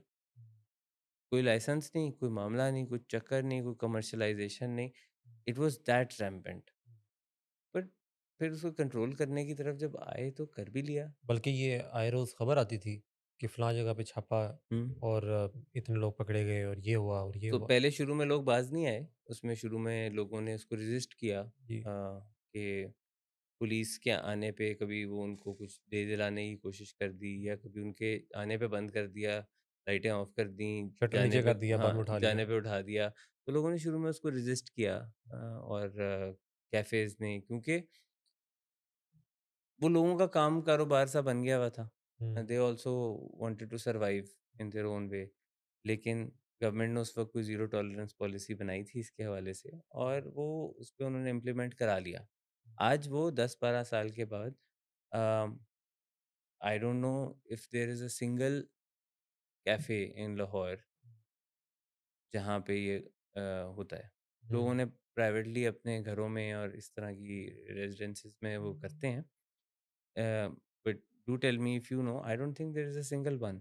आखिर उस चीज़ को कंट्रोल कर लिया। जी, किसी चीज़ की कोई लहर आती है, हुँ, उसके खिलाफ अगर इनफ फोर्स हो और इनफ अवेयरनेस हो अ, चाहे जिस भी रीज़न से किया गवर्नमेंट ने, शायद अवेयरनेस की वजह से किया, शायद कोई और रीज़न्स हो सकते हैं, but they did it, so they controlled it. Hmm, Same is the policy about a lot of other things in different countries. करना चाहें तो फिर आप कर लेते हैं। There will always be two sides ji, of the coin. जी, दूसरी side से भी आपको लोग वो मिल जाएँगे आपको जो आपसे कहेंगे कितना बुरा किया। अच्छा अच्छे अब भले एक माहौल था, लाहौर में कैफ़ेज़ होते थे, शीशा होता था, हुक्का होता था, लोग आपको कहेंगे कि एवें ही ख़त्म कर दिया। तो आपको वो वाली साइड भी मिल जाएगी। दूसरी साइड भी मिल जाएगी, आप कहेंगे बहुत अच्छा किया। कई माँ-बाप आपको मिलते हैं, वो कहते हैं सुकून आ गया ज़िंदगी में। बच्चे वो जो लाखों रुपया उड़ा रहे थे उस मामले में, वो रुक गया, ख़त्म हो गया। तो बोथ काइंड ऑफ पीपल। अच्छा अब इसमें बात को वहीं पे लेके जाते हैं जहाँ से आगाज़ हुआ था डॉक्टर सलमान कि इसमें कोई काउंटिंग नहीं, वेप में, कोई आदाद-ओ-शुमार नहीं, कोई क्वांटिटी नहीं। ये कैसे पता चले कि कोई इंसान वेप या किसी ई-सिगरेट उसका एडिक्ट हो चुका बड़ा इसका तो मेरे ख़्याल में आसान सा जवाब है इस लिहाज से कि एडिक्शन किसी भी चीज़ की हम कब आइडेंटिफ़ाई करते हैं जब एक इंसान का उस चीज़ को इस्तेमाल किए बगैर गुज़ारा नहीं है और जब उसको वो छोड़ने की कोशिश करे, कुछ ऐसे मनफ़ी असरात उसकी सेहत पर मुरतब होना शुरू हो जाएँ, जो उसको साइकोलॉजिकली और उसको फिज़ियोलॉजिकली इफ़ेक्ट हुँ, करना शुरू करते हैं। हुँ, तो ये एक मैनिफेस्टेशन होती है एडिक्शन की, किसी भी चीज़। ठीक। तो जो बंदा भी वेब यूज़ कर रहा है या वो ई-सिगरेट यूज़ कर रहा है, आप देखें कि इंटरेस्टिंग बात एक ये कि जिस तरह हम अक्सर औक़ात ये कैटेगराइज़ कर लेते हैं ना कि सिगरेट पीने वाला एक चेन स्मोकर है और एक वो इंसान है जो बड़े एतदाल के साथ सिगरेट पीता है। आप ये डिवीज़न कभी किसी ई-सिगरेट यूज़ करने वाले में नहीं, वो सारे ही ज़्यादा पी रहे हो। क्योंकि वो एक चीज़ ही ऐसी है, हमने जिस तरह कन्वीनियंस की बात की है और ईज़ की बात की है, कहीं भी पी सकते हो।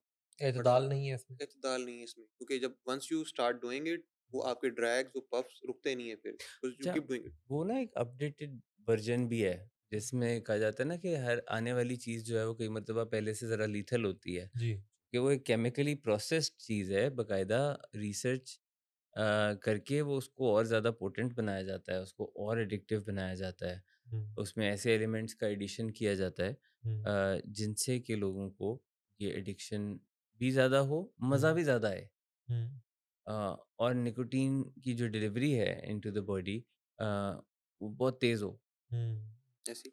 क्योंकि ये जो हम पहले बात कर रहे थे कि मुख्तलिफ निकोटीन डिलीवरी सिस्टम्स होते हैं बॉडी में, जी।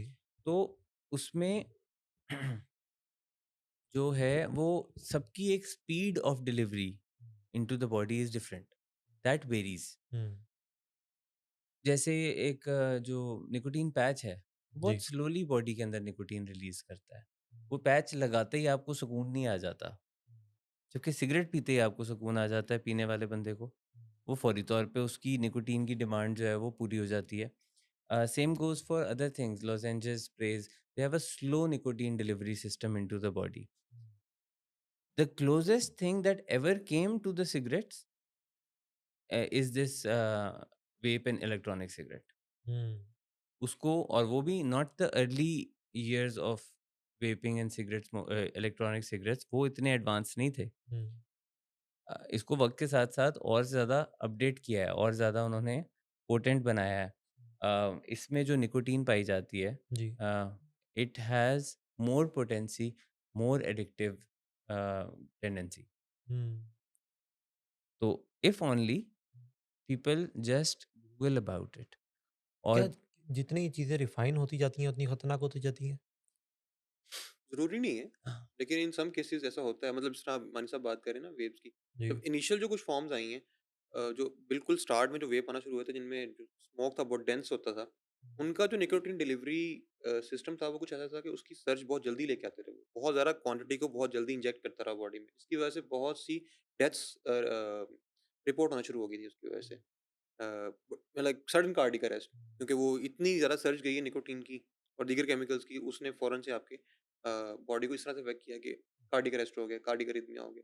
फिर आहिस्ता-आहिस्ता उन्होंने प्रोसेस करना शुरू किया उसको, मज़ीद उसमें रिफ़ाइन किया उसको, तो अब जो फ़ॉर्म्स हैं वो रिलेटिवली माइल्डर हैं, जैसे असल में चर्च टॉलरेबल हैं ज़रा। रिफाइनमेंट हर चीज़ की इंटेंसिटी को बढ़ाएगी। हुँ, तो किसी अच्छी चीज़ की रिफाइनमेंट है तो उसकी इंटेंसिटी अच्छी होगी वक्त के साथ साथ।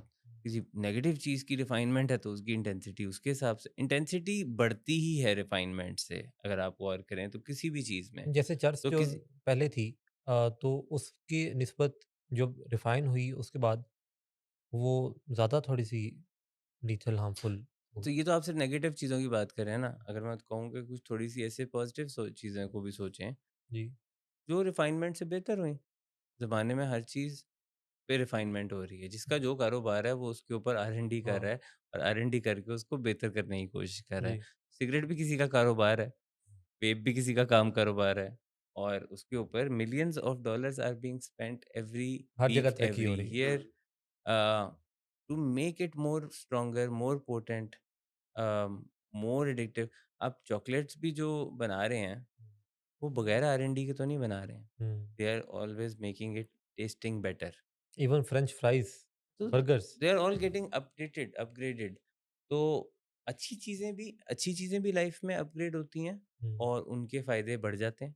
हुँ, बुरी चीज़ें भी अपग्रेड होती रहती हैं और उनके नुकसान बढ़ जाते हैं। ये इसमें भी बड़ा एक इंटरेस्टिंग एंगल भी है कि कुछ ऐसी चीज़ें जो अपैरेंटली एक अच्छी डेवलपमेंट है या एक अच्छी एक सेफ्टी की तरफ आपको ले जा रही हैं, इवेंचुअली वो होती हार्मफुल ही हैं। मिसाल के तौर पे सिगरेट्स में आहिस्ता-आहिस्ता जो इम्प्रूवमेंट्स आई हैं, उनमें से एक इम्प्रूवमेंट ये है कि फ़िल्टर्स जो हैं, उनकी क्वालिटी को बेहतर बनाया गया है। हार्ड फ़िल्टर्स आना शुरू हो गए हैं जो अपैरेंटली कुछ केमिकल्स को ब्लॉक कर देते हैं। हुँ, लेकिन अगर आप उसको एक ब्रॉडर लेंस में देखेंगे तो इवेंचुअली है तो वो सिगरेट ही। हुँ, और वो सिगरेट का इस्तेमाल करने में लोगों का कॉन्फिडेंस बढ़ा रही है वो डेवलपमेंट, वो रिफाइनमेंट, हुँ, जो जिसका अगर आप ओवरऑल इफ़ेक्ट देखें तो नेगेटिव ही रहेगा। तो हुँ। ये बड़ा ही एक कॉम्प्लेक्स टॉपिक है कि क्या जो रिफाइनमेंट आती है प्रोडक्ट्स में, वो क्या हमेशा यूज़फुल ही होती है या उसके तो हार्मफुल उसमें इफ़ेक्ट्स एक भी हैं? मार्केटिंग टैक्टिक का भी तो बहुत असर है ना, कि आप कहें कि वो फ़िल्टर एक ऐसा आ गया है जिसको उन्होंने बहुत मार्केट किया होगा, कि जैसे हम एक 12 मेगापिक्सल का कैमरा और हाँ, वो जो पहले 3 है चौथा भी डाल दो। वैसा भी डाल दो। तो वो that is just sometimes a marketing gimmick. Yes. But अगर आप गौर करें सो कुछ रिफाइनमेंट होती है दिखाने की, कुछ रिफाइनमेंट है जेन्युइन। हुँ, आर-एन-डी दोनों तरह की चीज़ों पे हो रही है। ये वो देख रहे हैं कॉन्स्टेंटली कि बेहतर कैसे करना है और साथ ही साथ वो ये भी देख रहे हैं सेलिंग पॉइंट क्या है। हुँ, तो इस किस्म के फैक्ट्स एंड फिगर्स कि अच्छा अब ये वाली सिगरेट कम हार्मफुल है, ये लाइट्स हैं, ये अल्ट्रा लाइट्स हैं। हुँ। होता है ना कि सिगरेट के अंदर जो है वो एक नॉर्मल हैं, फिर लाइट्स हैं, फिर अल्ट्रा लाइट्स हैं और फिर उससे भी कोई एक वर्ज़न निकाल देते हैं। तो sometimes things are just marketing gimmicks because जैसे मोबाइल आता है कि ये प्रो है, ये प्रो मैक्स है, ये अल्ट्रा प्रो मैक्स है, वही चीज़ है। ये वाक़ई प्रो मैक्स है। जैसे डॉक्टर सलमानुल्लाह आपसे ये जानना चाहूँगा कि ये लाहौर में जो चीज़ होती है कि शवारमा, बड़ा शवारमा, वाक़ई बड़ा शवारमा, ये होता नहीं है। होता है मैंने मैंने खुद देखा है। ये बड़े शवारमे और वाक़ई बड़े शवारमे में क्या डिफ़रेंस है? यानी एक तो यानी ये एक तरह का वादा किया गया है। ये आप डॉक्टर सलमान से क्यों जानना चाहेंगे? मैं शवारमा मैंने कहा थोड़ी ये बेचता हूँ। घूमते-फिरते इन्होंने देखा ही होगा। कि ठीक तो मैं वैसे शवारमा का इतना फ़ैन नहीं हूँ। तो लगता है आपका मुझे लगता है काफ़ी ऑन द वास्ट कॉन्ट्ररी मैं एक्सपीरियंस है। हूँ, तो शायद आप मुझसे अच्छा, पूछ सकते हाँ, मैं ये हूँ उसका। आप अच्छा बताएँ है। कि ये देखें एक है शवारमा छोटा शवारमा, जी। बड़ा शवारमा, हुँ। वाक़ई बड़ा शवारमा। अब इसमें ये जो वाक़ई का लफ़्ज़ है उसमें एक वादा टाइप है कि यानी इसकी चीज़ की हम गारंटी देते हैं कि वाक़ई है। तो ये बड़े और वाक़ई बड़े शवारमे में अभी तक डिफ़रेंस मुझे समझ नहीं आया। वो आपकी देसी लैंग्वेज का स्मॉल, मीडियम, लार्ज है। तो ऐसा एक तरीका है ना, आप फ़ास्ट फ़ूड चेन में जाते हैं, आपको कहते हैं स्मॉल, मीडियम, लार्ज। हाँ, सही। क्या आपको मील का साइज़ चाहिए? तो वो आपकी लोकल लैंग्वेज में जो है वो तो ये लार्ज साइज़ है, हाँ, ये लार्ज साइज़ है। वाक़ई बड़ा हाँ, शवारमा। तो वो मेरा अंदाज़ा है, मैं यही कह सकता हूँ। लेकिन वो उनका अपना तरीका है मार्केटिंग का, कि वो आपको सेल कर रहे हैं इस पॉइंट पे कि ये वाक़ई बड़ा। ये बताइएगा कि ये एडिक्शन क्या हम यूसेज का ज़िक्र कर रहे हैं, ये डिपेंडेंस और एडिक्शन इसमें क्या डिफ़रेंस होता है? किसी चीज़ के ऊपर डिपेंड करना और उसका एडिक्ट हो जाना। इसमें कोई एज़ सच फ़र्क नहीं है, ये बेसिकली एक ही चीज़ को एक्सप्लेन करने के आप 2 मुख्तलिफ तरीके कह सकते हैं। किसी चीज़ की जब डिपेंडेंस हो जाती है बेसिकली वो आपको एडिक्शन हो गई है। हुँ, डिपेंडेंस अम, डिपेंडेंस इसको कहते हैं कि उसके बगैर आपका गुज़ारा नहीं, जी। ठीक है? तो जब आपका गुज़ारा नहीं और आपको गुज़ारे ना होने की वजह से विथड्रॉल सिम्पटम्स आते हैं, तकलीफ़ होती है, फंक्शनैलिटी इफ़ेक्ट होती है, अपनी फंक्शनैलिटी इफ़ेक्ट होती है और आपके इर्द-गिर्द लोगों को तकलीफ़ होती है। तो वो जो डिपेंडेंस है बेसिकली एडिक्शन है। It hmm. Is the same thing उसको उसका सिनोनिम कह लें, उसको एक्सप्लेन करने का एक और लफ्ज़ कह नेगेटिव लें। कॉनोटेशन दे दें तो वो एडिक्शन बन जाएगी, वरना इन अच्छा, एसेंस वो डिपेंडेंसी ही है। इसमें जैसे ये एक पूरा फ़लसफ़ा भी मौजूद है कि सिगरेट की सेम डब्बी, हुँ, उसमें से उस डब्बी को खोला जाए, सेम कंपनी की सेम डब्बी को खोला जाए, 2 सिगरेट निकाले जाएँ। एक एक इंसान पिए, दूसरा दूसरा इंसान पिए, तो दोनों को सेम तरह का मज़ा नहीं आएगा। हुँ, एक को कुछ ज़्यादा, एक को कुछ कम, डिपेंडिंग ऑन कि किस में कितनी गुंजाइश मौजूद थी। हुँ, एक में हो सकता है ज़्यादा कमी मौजूद हो, तो उसकी ज़्यादा कमी को फ़िल किया सिगरेट ने। हुँ, एक में कम कमी मौजूद हो, तो उसकी कुछ कम कमी को फ़िल किया। और जिसकी ज़्यादा कमी को फ़िल किया सिगरेट ने और उसको ऐसा लगा कि जैसे दुनिया ही बदल गई, हुँ, तो उसने दोबारा पिया। बिल्कुल। लेकिन जिसको ऐसा लगा कि अच्छा बस ठीक है, मैं इससे पहले भी बेहतर था, अभी भी ठीक हूँ, तो वो फिर दोबारा जो है वो सिगरेट का इस्तेमाल शायद ना करे। हुँ, क्या ये जो एक इंसान के अंदर की कमी है, हुँ, कोई दूसरी चीज़ आके उस कमी को फ़िल करती है? पहली बात तो ये है कि ये जो आप बात कर रहे हो ना ये है इंडिविजुअल वेरिएबिलिटी की, ठीक है? इंसानों में सब लोग एक जैसे नहीं हैं। तो जैसे एक दवाई भी किसी के ऊपर असर करती है और किसी पे नहीं करती है। हुँ, अगर सब पे सेम चीज़ें असर करती होती तो दुनिया में मिसाल के तौर पे मेडिसिन्स की भी क्वांटिटी शायद बहुत कम होती। जी। अम, लेकिन एक ही काम को करने के लिए कई अल्टरनेटिव्स होते हैं क्योंकि with some people it works, with some people it doesn't. कुछ लोगों को कभी एलर्जी होती है किसी चीज़ की, कुछ को नहीं होती है। यहाँ पे तो ये ज़्यादा नहीं देखा जाता, लेकिन बाकी दुनिया में ये बड़ी कॉमन प्रैक्टिस होती है। आप किसी रेस्टोरेंट में खाने जाएँ तो वो पहला सवाल करते हैं, एनी एलर्जीज़? हुँ, वो सबसे पहले आपसे पूछते हैं कोई है तो नहीं, क्योंकि हर बंदे की डिफरेंट पॉसिबिलिटी है। हुँ, उसी में फिर अब आप आ जाते हैं कि ये जो ड्रग्स पे आपने बात की, जी। ये सिगरेट वगैरह के हवाले से, तो तमाम सिगरेट पीने वालों को एडिक्शन नहीं होती, तमाम शराब पीने वालों को एडिक्शन अल्कोहलिज़्म नहीं होता, तमाम चर्स पीने वालों को उसकी एडिक्शन नहीं होती है। ये इनकी बॉडी की इंडिविजुअल वेरिएबिलिटी है। तो जिनको हो जाती है, वो अपनी बॉडी के ऊपर इल्ज़ाम लगा लें और खुद को कुछ बदकिस्मत कह लें उस मामले में। जिनको नहीं होती addiction, uh, they are lucky in that sense, क्योंकि उनकी खुशकिस्मत। जेनेटिक्स उसमें उनकी मदद कर रही हैं बहुत ज़्यादा। लेकिन जिन लोगों को कोई साइकोलॉजिकल या साइकियाट्रिक डिसऑर्डर्स की फैमिली में हिस्ट्री नज़र आती है, हुँ, उन्हें तो बहुत कॉशियस हो जाना चाहिए। जिनको फैमिली में एडिक्शन नज़र आती है, कोई चाचा, कोई मामू, कोई कज़न, कोई दूर के रिश्तेदार, जी। तो उनको बहुत कॉशियस हो जाना चाहिए। और मैं इस्तेमाल की बात नहीं कर रहा कि जी किसी को सिर्फ़ पीते हुए देखा कभी। हुँ, मैं एडिक्शन की बात कर रहा हूँ। लोगों ने जी। अपनी फैमिली में देखा ही होता है। It is so rampant in the present day hmm, and as कि हुँ, लोगों ने आम तौर पे देखा होता है उनकी फैमिली में कोई ना कोई, या फर्स्ट फैमिली में नहीं तो सेकंड फैमिली में, एक्सटेंडेड फैमिली में कोई होता है। तो फिर उन लोगों को कॉशियस हो जाना चाहिए ज़्यादा, क्योंकि उनकी जेनेटिक्स में है। हुँ, और ये जो फैक्ट है ना कि इसको हम डिनाई नहीं कर सकते, इसलिए हम ये नहीं कहते हर सिगरेट पीने वाले को सिगरेट लग जाएगी। ये हम कभी भी ये स्टेटमेंट नहीं देते। अगर ये स्टेटमेंट कोई देगा तो that will be a false statement. इसीलिए इसके साथ हमेशा होता है can be very addictive, can be very devastating. So जिन लोगों के साथ ये हो जाता है, unlucky unfortunate for them, hmm, लेकिन जिनके साथ नहीं होता वो टेस्ट ही क्यों कर रहे हैं? बिकॉज़ इसमें एक टाइम वेरिएबिलिटी भी है। किसी को आज 1 महीने में एडिक्शन हो सकती है, किसी को शायद साल बाद हो। हुँ, तो आप उसको टेस्ट मत करें उस थ्योरी को, अपनी बॉडी को चैलेंज ना करते रहें कि मुझे नहीं हो रही, तो ठीक है मैं अपनी मर्ज़ी से करता हूँ। जब दिल करता है कोई ड्रग का इस्तेमाल करता हूँ, जब दिल करता है नहीं करता।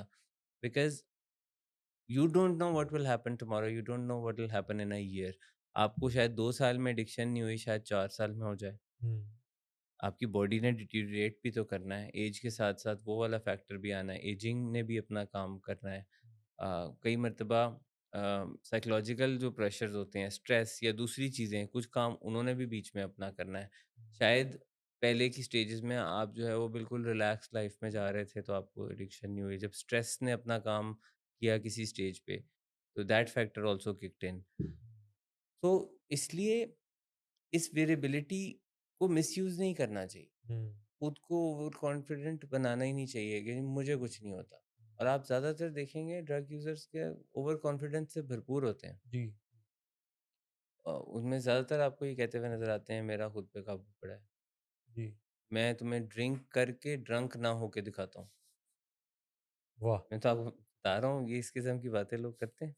वो जैसे मैं तुम्हें वीड पी के हाई ना होके दिखाता हूँ। मैं फुल कंट्रोल में, ये कॉम्पिटिशन है, ये लोगों की ये मिसालें हैं। वो कहते हैं ये और हैं जिनको लड़ जाती है कोई चीज़, हमें नहीं लड़ सकती। मैं तो वो और मैं जैसे डेमो भी दे के दिखाता हूँ। हाँ, वो जैसे वो फ़िल्म का एक डायलॉग है कि मैं मौत को छू के टक करके वापस आ सकता हूँ। तो पेशेंट्स अक्सर कहते हैं कि जी मैं नशा करके टक करके वापस आ सकता हूँ। हाँ, तो करते हैं। ये एक ग्रैंडियोसिटी तो मौजूद होती है कि जो मेरे में कोई सलाहियत मौजूद है या मैं तो किसी भी चीज़ पे डिपेंडेंट नहीं हो सकता या जो मैं कर सकता हूँ वो कोई नहीं कर सकता। मैंने तो करना ही नहीं है। ये नशे मुझे कुछ कह ही नहीं सकते। हम नशों से ऊपर के लोग हुए तो हैं। इस बारे में भी किसी पॉइंट पे मैं चाहूँगा कि हम बात ज़रूर कभी करें कि ये अगला फैक्टर बहुत इम्पोर्टेंट है। हम लोग ज़्यादातर जिन लोगों को नशे के मामले में फँसे हुए देखते हैं ना, ये बड़े काबिल लोग होते हैं। जी, ये भी एक बात है। ऐसा ही ये है। बड़े कॉन्फिडेंट, ग्रैंडियोस, काबिल, अ, और सलाहियत वाले और sometimes even very very high with energies इस किस्म के लोग होते हैं। और पहले इन्होंने इस तरह के काम किए होते हैं जिसमें मुश्किल में जाके रिस्क लेके वापस आ जाएँ। They are often very accomplished जी। Most of the time. They are very accomplished. अगर बड़ी एज के होंगे तो अकम्पलिश्ड होंगे, अगर छोटी एज के होंगे तो आपको वो बहुत ब्राइट नज़र आएँगे। एक्चुअल में उनमें कैपेबिलिटीज़ बहुत ज़्यादा होंगी। और बात है कि वो अ, जो लाइफ में नॉर्मल मज़े की अपॉर्च्युनिटीज़ थी वो उनके लिए काफ़ी नहीं रहीं, तो वो इस तरह की चीज़ों की तरफ आके ये अपने मज़े पूरे ए करते हैं। एक और फ्रैक्शन है सोसाइटी का या पॉपुलेशन का जिसके बारे में ज़िक्र करना चाह रहा हूँ, बड़ा ज़रूरी है। जैसे आपने वॉइड की बात की है जी। कि क्या ऐसा कोई वॉइड होता है इंसान के अंदर जिसकी बुनियाद पे फिर वो जो सिगरेट है या कोई भी नशा है वो ज़रा अट्रैक्टिव हो जाता है, वो ऐसी चेंज लाता है बॉडी में। मेरे ख़्याल में जिस टीनेज की बात हम कर रहे थे, यंगर एज की बात कर रहे थे, ये माशरे का वो तबका भी है जहाँ पर साइकियाट्रिक इलनेसेस बहुत ज़्यादा कॉमन होती हैं। फॉर एग्ज़ाम्पल अगर कोई इंसान डिप्रेशन का मरीज़ है उस एज में, या पीटीएसडी किसी को है, या इसी तरह की कोई और अ, डिसऑर्डर है जिसमें आपका मूड लो रहता है, तो वहाँ पर जो बैलेंस है उन हॉर्मोन्स का, उन न्यूरोट्रांसमीटर्स का जो आपको अच्छी फीलिंग्स देते हैं, वो ख़राब हुआ होता है। वो they are on the lower side. तो ऐसे इंसान में जो आपको नशा और किसी भी चीज़ ने हिट देना है डोपामाइन की या सेरोटोनिन सेरोटोनिन की, हुँ। वो एक नॉर्मल इंसान जहाँ पर लेवल नॉर्मल है, उससे ज़्यादा हिट करेगी उसको। उसको ज़्यादा तेज़ी से एलिवेट करेगी। तो अब ये भी बड़ी अहम चीज़ है कि जो लोग जिन पर नेगेटिव काउंसलिंग या एंटी काउंसलिंग ज़्यादा इफ़ेक्टिव होती है, आप देखेंगे कि उन पार्टीज़ में बड़ा टैक्टफुली वो जो वर्ड ऑफ माउथ फैलाने वाले लोग होते हैं, टैक्टफुली उन लोगों को टारगेट करते हैं कि जिनको वो लग रहा होता है, जो लग रहे होते हैं कि थोड़ा डिप्रेस्ड हैं, वो एक्चुअली नीड हेल्प, और वहाँ फिर उनको बताया जाता है कि आपकी डिप्रेशन का जो एक हल है, वो ये ड्रग्स भी हो सकती हैं। आप इसको ट्राई करके देखो, और ये जब आप इसको ट्राई करोगे तो आपको एक अच्छा एहसास मिलेगा, जो कि उनको मिलता भी है, जब वो फिर हुँ। ट्राई करते हैं। तो अब मैं इसमें चाहता हूँ कि जहाँ ये नेगेटिव काउंसलिंग तो हो ही रही है, लेकिन मुझे लगता है कि टीन एज में हमारे स्कूल्स में, कॉलेजेस में मेंटल हेल्थ इश्यूज़ पे बात बहुत कम होती है। बिल्कुल। क्योंकि अगर किसी बच्चे को, किसी टीनेजर को पता होगा कि ये जो मसला मेरे साथ है, उसको वो आइडेंटिफ़ाई कर सकता है कि ये एक साइकियाट्रिक प्रॉब्लम है, और फिर इसका एक्चुअली हल एग्ज़िस्ट करता है, मेडिकली भी, थ्रू काउंसलिंग, थ्रू मेडिकेशन। तो वो बजाय इसके कि इस तरह के शॉर्टकट्स को अपनाए, जो कोई भी रैंडम बंदा उसको बता देगा कि ये ड्रग यूज़ करो, इससे तुम्हारा मूड बेहतर हो जाएगा।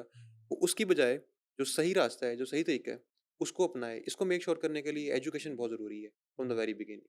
और ये एजुकेट ही हम कर रहे हैं। बिल्कुल, बिल्कुल, यानी ये जो एजुकेशन है, बिल्कुल ऐसे। वो निहायत ज़रूरी है और हमारा मकसद यू आस्क फॉर इट का जो है, वो भी ये है कि एजुकेट किया जाए। मैं इसमें जो पहले एक पॉइंट मैंने मेंशन किया था ना कि हम लोग जो हैं वो जान के जो डिनायल में रहते हैं ना किसी भी हुँ। मसले से, जी।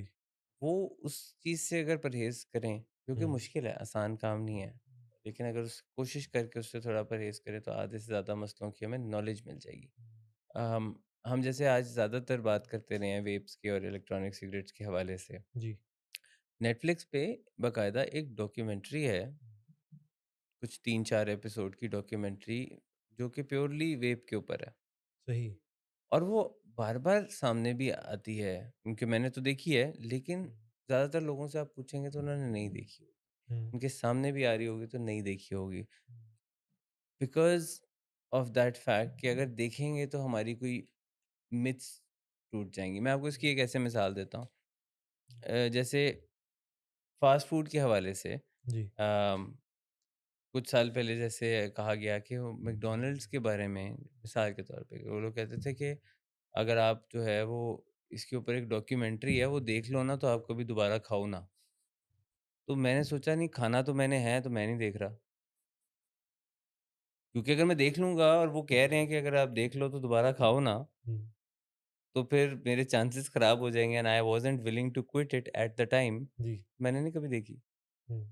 आई deliberately chose not to watch it, hmm. Which is why कि ये डॉक्यूमेंट्री अगर वेब के बारे में पड़ी हुई है और वो उसमें लोगों को पूरी एजुकेशन दे सकती है, हुँ। लोग जान के उसको नहीं देखेंगे क्योंकि वो भी खुद जो कोई करता है इस्तेमाल वो छोड़ने के लिए तैयार नहीं है। और जो पेरेंट्स हैं या करीबी लोग हैं, वो डिनायल में रहना चाहते हैं तो ज़्यादातर वो नहीं देखते, but I would suggest them to do otherwise, watch it, देखें हुँ। उसको। डॉक्यूमेंट्री देखें और बाकी जहाँ-जहाँ से जो-जो इल्म मिलता है, वो लेते जाएँ। और जैसे यू आस्क्ड फॉर इट का भी एक मकसद है कि इल्म फैले, उन मौज़ूआत के ऊपर बात हो जिस पे बात यूजुअली नहीं होती। एडिक्शन, मेंटल हेल्थ डिसऑर्डर्स या बाकी सोसाइटी में मौजूद मसाइल। आप ये प्रोग्राम डेली देखते हैं 7 से लेकर 9 बजे तक Willing Ways YouTube, Facebook, Instagram पर बिल्कुल बराह रास्त। मुझे अब्दुल सदाकत साहब को, डॉक्टर सलमानुल्लाह को लाहौर स्टूडियो से इजाज़त दीजिए। आपसे कल इस्लामाबाद स्टूडियो से आप ये प्रोग्राम देख पाएँगे। अल्लाह हामिया नासिर।